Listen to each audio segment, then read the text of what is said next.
Okay. So, good afternoon, everyone. I will start today, and the staff will follow. And I understand we have a guest today, so let's start. The President of the General Assembly, Mr. Dennis Francis, has described the outcome of the 28th meeting on the Conference of the Parties to the United Nations Climate Change Conference as a movement in the right direction. The PJ believes that the result achieved in the United Arab Emirates from transitioning away from fossil fuels is in a just, orderly, and equitable manner. This decade represents a compromise that needs to continue to progress to achieve net zero emissions by 2050. President Francis firmly believes that climate action is not only for member states or governments, but the responsibility of all sectors, the private sector, the public sector, and every citizen to ensure that the climate does not become the biggest threat and danger to the long-term existence of civilization and to planet itself. And more on this on our website. Following the adoption of Resolution ESS/10/22 yesterday in the General Assembly, member states will proceed with the debate on the Emergency Special Session, ESS, which started on 12th December. The continuation will be on Friday at 3 p.m. As of this morning, there were 80 speakers left to deliver remarks in the debate, including 11 explanations of vote. In his speech at the J Hall yesterday, you may recall, President Francis encouraged cooperation among states with the same singular goal in mind, to make peace for all.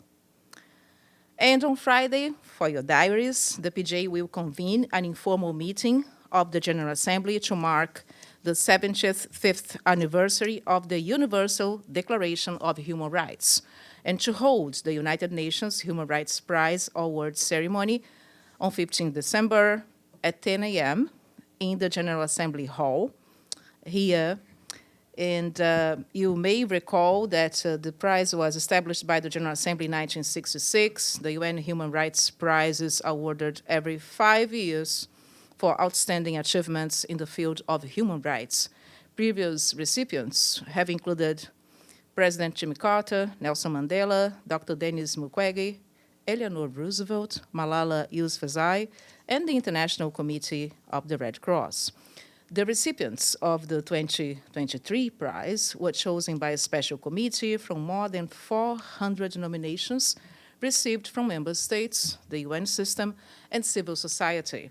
The winners were announced on 20 July 2023, this year, and the recipients are the Human Rights Center Vyazna, based in Belarus, Juliane Losange from the Democratic Republic of the Congo, Aman Center for Human Rights, studies from Jordan, Julio Pereira from Uruguay, and the Global Coalition of Civil Society Organizations, Indigenous Peoples, social movements, and local communities for the universal recognition of the right to a clean, healthy, and sustainable environment.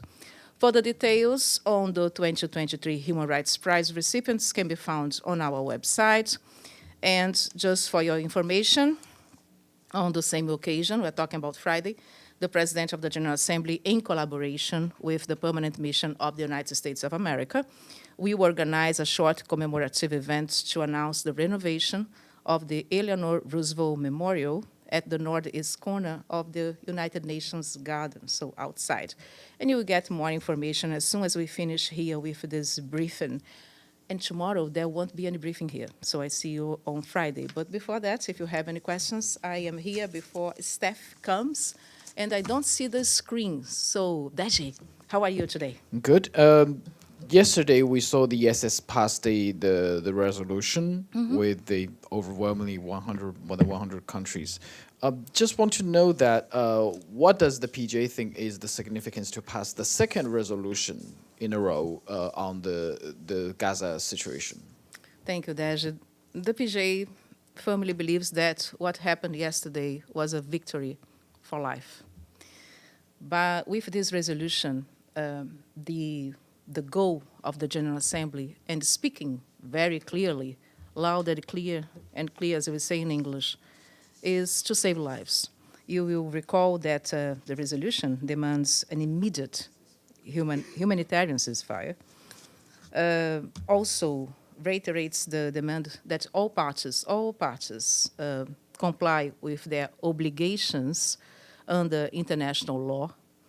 So the PGA is very consistent in what he has been saying since October 7th, that the hostilities need to stop immediately. But yesterday, And that's welcome. okay. But yesterday, the Israeli ambassador actually said that this resolution showed the irrelevance of the UN body. I think he's referring to the General Assembly. He said that twice, irrelevant.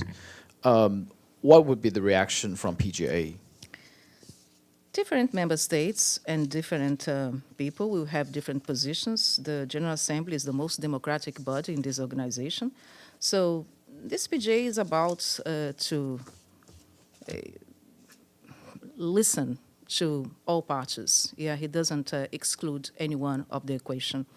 So he was in the General Assembly yesterday, and he heard and he listened to the statements that were made, but his position is very clear. This resolution, or the outcome yesterday in the General Assembly, is a victory for life, for saving lives. And now it's time for the resolution to be implemented. And just to conclude what I was about to say, his position has been consistent with, he said, on the 7th of October, that hostilities should be completely ceased, that all hostages have to be freed, and that the humanitarian aid for the Palestinians had to have a free access and get where it is needed, it was needed, and it is still needed, unfortunately.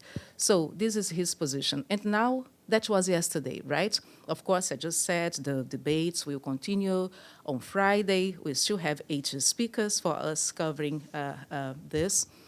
But it's about the implementation of the resolution now. That's what it's about. So the General Assembly is still relevant?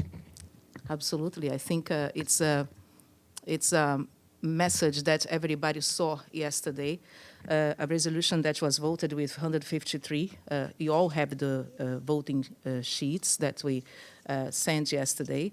And this is the clear expression, I would say, of the General Assembly, and it's now about to be implemented. Yeah, it's now, as I said, yesterday was the vote, and today it's about the implementation of this resolution. Okay, as I said, the screen is black for me, so I can't see if there is anyone on the screen. So we will continue here in the room.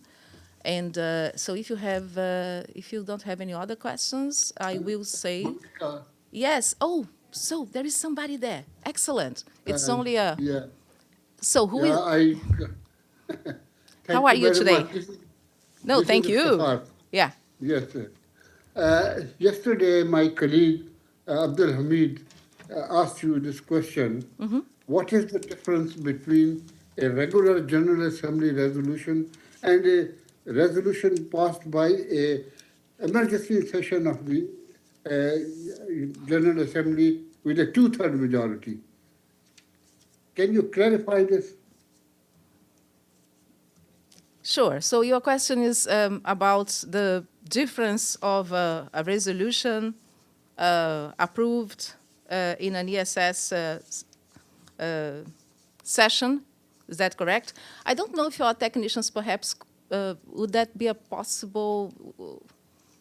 possibility of putting the screen on so that we can see who is there. If not, it's not a problem.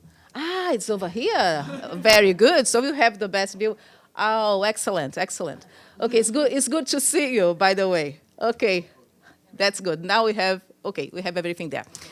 The Iftikhar, you will remember that the emergency special session is based on the Uniting for Peace, as you very well said, that started in 1950, as we all know. But the question about the resolutions, we have the rules of procedure. We are talking about peace and security when a matter isn't dealt or is dealt in a different way, I would say, by the Security Council. It goes to the General Assembly, which has this competency as well, mandated by member states, we have to say, because, of course, member states, at least 2 member states, as we know, need to request an emergency special session. However, the resolution that is approved, of course, is a matter of being implemented as resolutions that are approved by the General Assembly. We can interpret that, it is a little bit special when we say about emergency special session. It's in the name of the meeting itself, and we are talking about an emergency or an urgency that is attributed to the matter. But when it comes to the resolution, the General Assembly has the same system to approve a resolution, to speak clearly about an issue, and that was the message yesterday. So this resolution has to be implemented as other GA resolutions, but of course you all know that when there is an emergency special session, it's a different session than a regular session, right? But I think we should focus here on the outcome of this session yesterday, on the outcome of the vote, and on the message that member states gave yesterday in a very clear way that we are dealing with a situation that needs our urgent attention. It's an emergency, and now it's about, of course, for the member states to take the message of the General Assembly and to make it a reality for all. I think that is probably the difference or of the aspect of the nature of the session as I tried to talk to Hamid yesterday. Yeah. So go ahead, Monica, please. I'll have to look at the screen there, but go ahead. Let me put it another way. Mm-hmm. Does a resolution adopted by an emergency session has the force of a Security Council resolution? Well, we talked about this before, and what I can tell you is that resolutions are there to be implemented and to be abided by. And the responsibility of implement resolutions lies with member states. That's what I can tell you. And we all follow, we all cover, as journalists, the Security Council, the General Assembly. What we have now in the General Assembly, as we had on the 27th of October, is an action, a clear action of instructions by member states on what must be done. And it's a result. At least the General Assembly yesterday spoke clearly about this issue, okay?